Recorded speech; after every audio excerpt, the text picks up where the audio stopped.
Welcome back to David's Expedition. I am a self-funded global traveller. If you enjoy genuine travel content, make sure to subscribe. Today, I am taking Virgin Atlantic VS105 direct service from London Heathrow to Seattle in upper class. Virgin Atlantic has a dedicated check-in facility at Heathrow Airport, and look at how beautiful it is. After check-in, we were informed that the dedicated security lane is under renovation. Luckily, fast track was still available. I've read some good comments about the lounge provided by Virgin Atlantic in London, and it definitely lives up to the expectation. It is spacious, able to provide comfortable seating to a large group of passengers. It is well designed with all these interesting decorations and facilities lighting up the space. The outdoor garden area presents a stunning view, making it a highlight of the experience. All the meals and drinks can be ordered using the QR code displayed at each table. I got there at around 11 AM and ordered Eggs Benedict for brunch. It is presented perfectly and well cooked. This is my first experience with food order service at airport lounges, and it just provides such a wonderful experience. At 12 o'clock, lunch menu is available. I ordered a chicken burger and a fish and chips for us, and once again, I am amazed by the presentation and the flavour. Throughout this experience, staff constantly check on us to see if we need additional help or more drinks. Couldn't expect more. The only comparable lounge that I know of might be the Silvercris Lounge at Changi Airport. I will pay a visit later this year. Stay tuned. Our flight will take off at 12:45 PM. Therefore, after the meal, we quickly made our way to the gate. Today's flight is operated by Boeing 787 Dreamliner with a 111 layout and a sharp angle. There is a newer configuration available for Virgin Atlantic at other destinations. Comment down below if you want to see my review for it. Boarding was extremely smooth, and here is the seating for Virgin Atlantic's upper class. There is a dedicated island for food rest, which is very convenient, and there is a seat belt on it.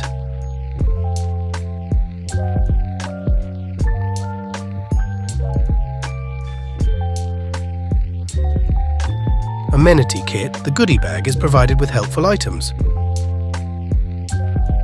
When serving welcome drinks, I chose the juice option, and it was special yet very well made.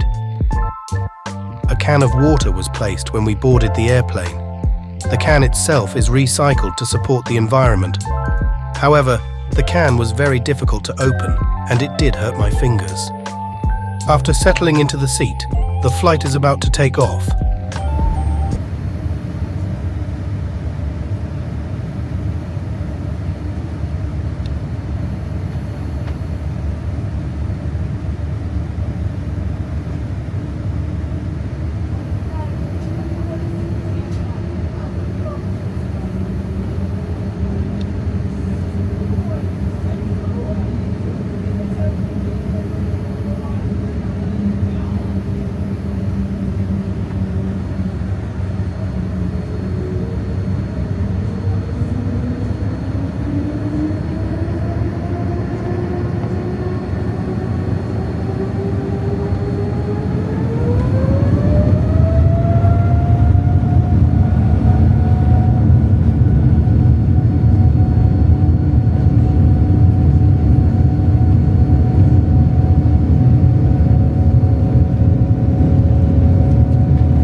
After the smooth takeoff, the meal service started with drinks and a cup of chips. The smoked halibut starter is great, and the salt and pepper container is very interesting. I even asked if I could purchase it. Sadly, Virgin Atlantic does not sell them on the plane. For the main course, I pre-ordered the meal online and chose the online exclusive option, wild boar and apple sausages. It was flavorful and nicely presented. The smashed potato and asparagus were quite nice as well. The spiced rhubarb upside-down cake offers a delightful blend of flavors, and the presentation is top-notch. After the meal service, it is time to enjoy some entertainment. The screen can be popped up by pressing on this hidden button. Then, the screen can be pushed away, making it super comfortable to enjoy the movie. Comment down below if you know which movie I am watching. The infotainment system is very responsive, and I was able to find quite a few movies during the flight that I would like to watch. On the right-hand side, there is a control panel for seat position. It can move the seat for a little bit. And the actual control to convert the seat to a bed is located at the far left side, right above the footrest. Here it is, the lay-flat bed. After laying down the provided bedding, it looks way better than I imagined. For every airplane travel that involves time zone changes, I would plan my sleep wisely so that I can adjust to the time zone at destination faster. For this flight, it is noon departure at London and afternoon arrival at Seattle. Therefore, I took a long nap and tried to stay awake for the rest of the flight. It seems that the flight attendants had the same plan. Right after I woke up, a toastie was offered, and it was quite delicious. After finishing it, I still felt a little bit hungry, so I ordered vegetable gyoza, nicely presented. As I was deciding whether I should take another nap or watch some movie, I looked out of the window, which brought me the breathtaking view of the Arctic. If you ever fly over the Arctic during the daytime, be sure to check the view outside of the window. It is definitely worth it. At the end of the upper class, there is a bar area where you can order drinks and get some snacks. After enjoying a few movies, it is almost time for landing. Once again, the view outside the window is amazing. Seattle is surrounded by some of the top national parks, each offering unique and breathtaking landscapes. I highly recommend making time to explore North Cascades, Olympic National Park, and Mount Rainier National Park. You would not regret it.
After landing, we arrived at Seattle Airport's new international arrival facility, which actually requires all the passengers to claim bags before going through US border control.